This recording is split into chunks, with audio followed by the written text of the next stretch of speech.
नमस्कार दोस्तों, हिंदी साहित्य लाभ चैनल में आप सभी का हार्दिक स्वागत है और आप सभी को बुद्ध पूर्णिमा की हार्दिक शुभकामनाएं।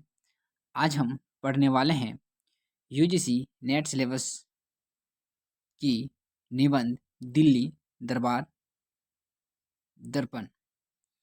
दिल्ली दरबार दर्पण भारतेंदु हरिश्चंद्र के प्रमुख निबंधों में से एक है। तो चलिए दोस्तों देखते हैं आज का मुख्य विषय। दिल्ली दरबार दर्पण का प्रकाशन 1877 ईस्वी में होता है और इसके लेखक हैं भारतेंदु हरिश्चंद्र। हम लोग इस तथ्य को पहले पढ़े होंगे, इसलिए इनका जन्म परिचय वगैरह नहीं बता रहे हैं, डायरेक्ट हम लोग इसका निबंध देख रहे हैं। यहाँ पर वैसे छोटी सी दिया गया है, जैसे इनका जन्म 1850 में होता है और मृत्यु 1885 में, जो कि बहुत कम समय अवधि इनका रहता है। 35 वर्ष की अवस्था में ही वो बहुत कुछ कर जाते हैं। ये देखिए यहाँ पर कुछ कुछ है, जैसे ये आधुनिक हिंदी साहित्य के पितामह कहे जाते हैं। इनकी जो प्रमुख वो मैगजीन वगैरह निकाली गई थी, जैसे हरिश्चंद्र चंद्रिका, बाल बोधनी, कवि वचन सुधा, सबका ये सब हम लोग प्रकाशन शायद हम लोग को याद होगा। और ये 5 वर्ष की अवस्था में दोहा बनकर अपने पिता को सुनाए थे। तभी से उन्होंने क्या किया थे, अपने पिता जिसे वो मतलब वो आशीर्वाद मिल चुका था और ये उनकी उनकी 5 वर्ष की दोहा जो अपने फादर को सुनाए थे वो है। इसमें देखिए क्या-क्या है। भारतेंदु के वृहत साहित्य योगदान के कारण 1857 से ही 1900 ईस्वी तक के काल को भारतेंदु युग के नाम से जाना जाता है ना? इनकी लोकप्रियता प्रभावित होकर काशी के विद्वानों ने 1880 में उन्हें भारतेंदु या भारत का चंद्रमा की उपाधि से प्रदान किया गया, है ना? और इनके प्रमुख अगर निबंध संग्रह देखें तो देखिए मणिकर्णिका, काशी, रामायण का समय, ये कला संबंधी अगर देखें तो देखिए इसमें आता है संगीत सार, जातीय संगीत, यात्रा संबंधी अगर देखें तो वैजनाथ की यात्रा। ये सब प्रमुख उनकी निबंध संग्रह है जो कि एग्जाम की दृष्टि से इम्पोर्टेंट है।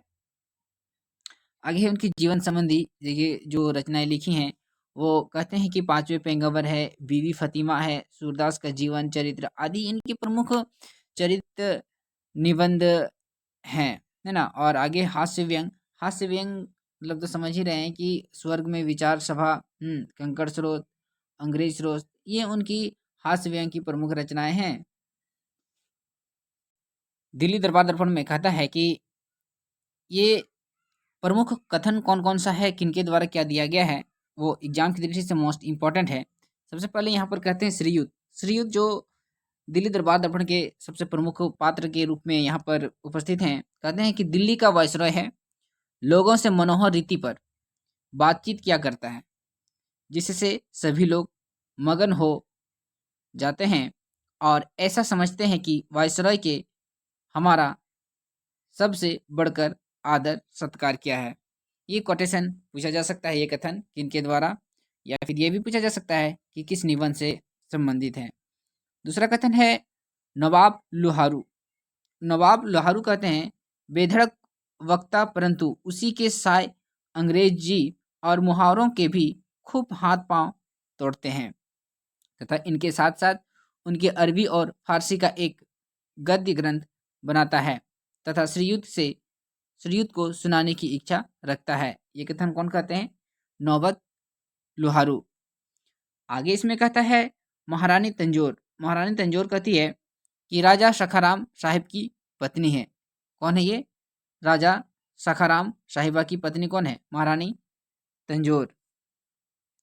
मिसेस फर्थ कहते हैं कि महारानी तंजोर की अनुवादक है। क्वेश्चन पूछा सकता है कि तंजोर की अनुवादक कौन रहती है? तो मिसेस फर्थ रहते हैं। इंपॉर्टेंट है, पूछा जा सकता है। आगे कहता है कि महारानी विक्टोरिया इंग्लैंड की महारानी तथा हिंदुस्तान की राजेश्वरी की पदवी लेने वाली मुख्य पात्र है। क्वेश्चन यहाँ से पूछा जा सकता है कि महारानी की पदवी लेने के लिए कौन थी? तो इसका उत्तर होगा महारानी विक्टोरिया। अगला जो भूमिका निभाते हैं वो है किल्लात खां। किल्लात खां मिजाज में रुखायन है और राजा है जिसे सभी राजाओं की तरह झंडा तो नहीं मिला, पर उसे उपहार के रूप में एक हाथी जिस पर 4,000 की लागत का हौदा या जड़ाऊ गहने घड़ी कारचोबी कपड़े सब मिलाकर 25,000 की चीजें मिली। ये भी मोस्ट इंपॉर्टेंट है। सबसे पहले तो यहाँ से क्वेश्चन बन सकता है कि सभी राजाओं में से किसको यहाँ पर वो उसका झंडा नहीं मिला था, और झंडा मिला नहीं मिला था उसके बदले में क्या क्या मिला और कितना मिला। ये एग्जाम की दृष्टि से मोस्ट यूजफुल साबित हो सकता है, इसलिए ध्यान रखेंगे दोस्तों। आगे कहता है कि इन सब के अलावा महाराजा जब्बू, लेडी साहिब, कर्नल बर्न तथा 63 शासनाधिकारी है ना, 63 शासनाधिकारी राजाओं के नाम पर एक जिक्र इन निबंध में भी दृष्टिगोचर होता है, मतलब दिखाई देता है। और कुछ उनमें कुछ थे महाराज अजयगढ़, बड़ौदा, चरखारी, दतिया, ग्वालियर, इंदौर, जयपुर, पन्ना आदि इसमें प्रमुख रूप से देखने को मिलता है। ये छोटी छोटी चीज़ें ही आजकल बहुत ज़्यादा और गहराई से पूछे जाने लगी है एग्जाम की दृष्टि से। देखेंगे दिल्ली दरबार दर्पण की प्रमुख पंक्तियाँ।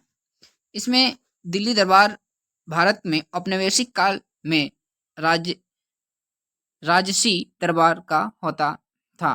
क्या कहता है इसमें कि औपनिवेशिक युग का इसमें प्रमुख रूप से वर्णन किया गया है। या इंग्लैंड के महाराजा तथा या महारानी के राज तिलक की शोभा पर सजाया गया था।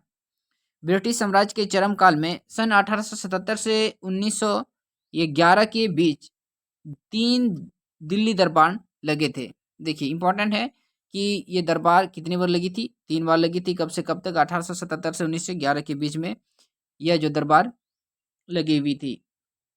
आगे कहते हैं कि सन 1877 का दरबार जिसे प्रोक्लेमेशन दरबार या घोषणा दरबार कहा गया है, 1 जनवरी 1877 के महारानी विक्टोरिया को भारत की साम्राज्य घोषित और राज्य तिलक करने हेतु लगा हुआ था। यद्यपि हरिश्चंद्र ब्रिटिश शासन के अथक आलोचक थे और इसके फलस्वरूप ही उन्हें कभी कभी आधिकारिक संरक्षण नहीं मिला, फिर भी उनका अभिजात वर्ग और राजघराने प्रति सहज सम्मान भरा था। 1877 का दरबार मुख्यतः एक आधिकारिक घटना मात्र थी, जिसे 1903 से 1911 की जैसी रौनक नहीं थी। मतलब वहाँ पे एक दरबारी लगा गया था, लेकिन जो दिल्ली दरबार दर्पण में लगाया गया था वो उतना रोचक साबित नहीं हुआ। यह निबंध भारतेंदु जी के भ्रम का एक अच्छा उदाहरण प्रस्तुत करता है। अब इसमें देखिए क्या कहते हैं, भारतेंदु जी ने निबंध क्यों लिखा, इसका क्या उद्देश्य है, उसको हम लोग थोड़ी सी देख लेते हैं। कहता है कि 1877 के दिल्ली दरबार का वर्णन जिस प्रकार क्वीन विक्टोरिया को भारत की राजेश्वरी घोषित किया गया था, भारतेंदु ने इसलिए किया क्योंकि उसी समय भारतेंदु ने बनारस के प्रिंस ऑफ वेल्स के मार्गदर्शन के लिए के रूप में काम किया। तो देखिए 2 यहाँ पर रीजन है कि जब उन्होंने दिल्ली दरबार दर्पण लिखा तो उसी समय क्या करते थे भारतेंदु यहाँ पर प्रिंस ऑफ वेल्स के मार्गदर्शन के रूप में अपना काम भी करते थे और उसी के मतलब विचारधारा को अपनाते हुए यहाँ पर लिखते हैं। तो ये था दोस्तों हम सभी का छोटी सी वीडियो, और इसी तरह हम छोटी छोटी वीडियो लाते रहेंगे ताकि हम लोग का तैयारी हमेशा बरकरार बने रहे। धन्यवाद।